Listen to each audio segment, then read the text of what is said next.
Today we're going to talk about how light bulbs are recycled, turning everyday objects like these into this, liquid mercury. We recycle light bulbs for two reasons. First, because mercury is incredibly toxic to both the environment and humans.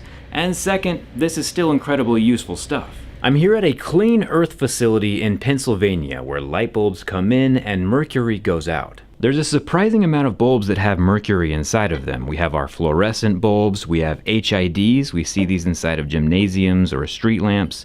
We have halogen bulbs here, compact fluorescents, or even something like this, which is a UV lamp. We'll get to the tuna fish here in a second.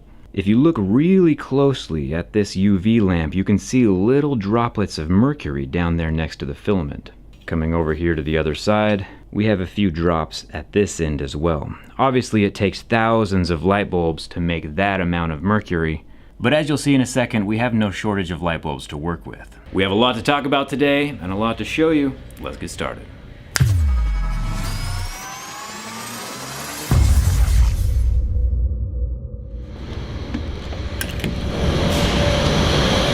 Behind me is the Vulcan MP8000, which is where everything starts.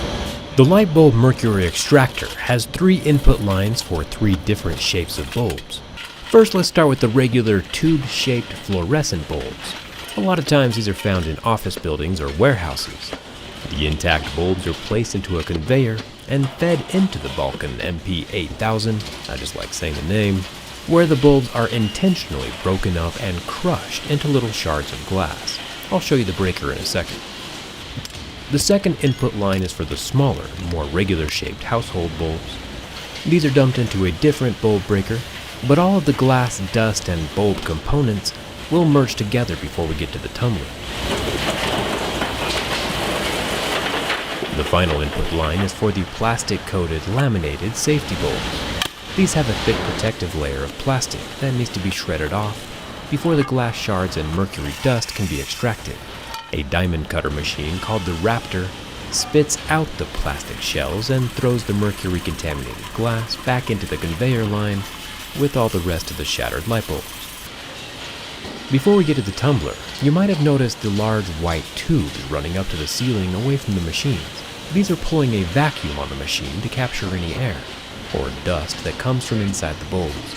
We don't want any of the mercury vapor from these thousands of broken light bulbs escaping into the room.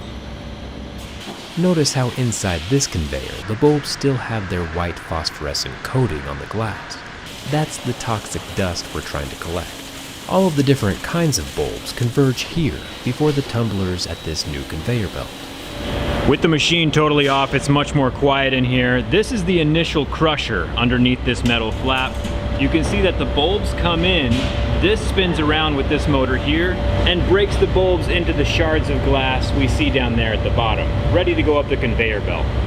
And now both of these machines are off as well. We can see the tumblers inside of here. The tumbler acts as a giant sifter, both separating the powder, which gets sucked out via vacuum, and polishing the glass as it goes through the system. Toxic dust gets sucked up through the white conduit, and the polished glass leaves via the conveyor belt. You'll notice that the shards of broken glass leaving the tumbler are now transparent. No more mercury contamination. The glass leaving the tumbler can now be taken and recycled just like normal glass. I've made a video about glass recycling already, and you can check it out after this video's over. The aluminum end caps are also spit out here with a magnetic sorter. Astute observers might say that aluminum is not magnetic, and you're correct, but the prongs attached to each end of the light bulb are. And all of this metal can now be taken, melted, and recycled normally. But where did all the dangerous phosphorus mercury dust go? If we follow all the white vacuum tubes that pull air through the Vulcan MP8000, we can come to the hazardous dust collection system. It's a closed-loop sulfur-carbon air filtration system that collects the powders in these metal tubs. The phosphors in the phosphor powder are what illuminate and light up inside of the bulb, with the mercury, that metal we want to extract, acting as the conductor. This bin of powder is definitely hazardous waste at this point, and I'm told it has the texture of baby powder, but I'm not gonna find out for myself. Now it's time to distill the powdered mercury back into liquid mercury, so it can go on and live another life. Now that the bulbs are crushed and the powder is extracted, the mercury purification process happens behind me with these two massive retort ovens.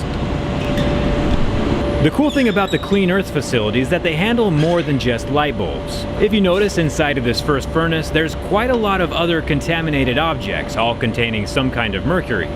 Basically things that have come in contact with mercury, like glassware, thermometers, even contaminated soil, needs to go through this oven to have that mercury extracted. The phosphor powder is put in these trays and slid into the oven with the rest of the contaminated materials. The oven heats up to about 1,000 degrees Fahrenheit for about 16 hours, which vaporizes any of the mercury that's embedded in these materials. That 1,000 degrees is hot enough to vaporize the mercury, but not melt any of the containers that are inside. The goal here is to just extract the mercury. The objects are cooked inside of this furnace, which turns all the mercury into vapor, where we can collect it. And that collection happens around here at the back of the machine. As the retort oven heats up, the mercury vaporizes, comes into this vacuum tube right here, which is actually liquid cool, bringing down the temperature of the mercury and basically distilling it back into a liquid going into this holding tank here. As the mercury condenses around back and pools in this chamber here, the rest of the air passes through a sulfur carbon filtration system. And that filtration system purifies the air so no mercury escapes out into the atmosphere. The tank behind me is full of liquid mercury. You'll notice it has two nozzles on it. Liquid mercury is 13 times more dense or more heavy than water is. This little vial of mercury here weighs about as much as a gallon of water, even though it takes up much less space. Because of that, it actually sinks in the water, allowing us to separate the regular moisture from the mercury.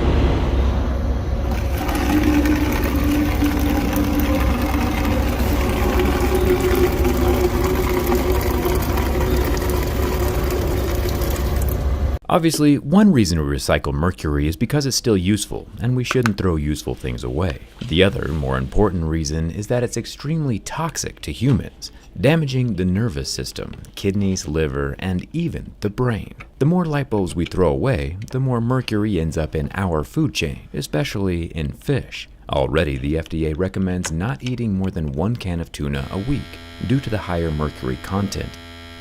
So it's pretty important. We should keep mercury out of the landfills and out of the water supply. So if at any point in the future you plan on switching from fluorescents to LEDs and don't want the mercury inside of these bulbs to end up in a landfill, or fish, or yourself, some of the easiest places to recycle these bulbs are at places like Lowe's or Home Depot. They have collection points, or a company called TerraCycle also has mail-in collection for residential and commercial. Let's keep the mercury where it belongs. And there you have it, what really happens to recycled light bulbs. Personally, I'm super glad there are companies like Clean Earth who are taking a product we don't need anymore and turning it into something useful. I'll leave a link for them down in the description. Huge thanks to them for letting me come tour this facility. And let me know if you have any questions down in the comments. Thanks a ton for watching, and I'll see you around.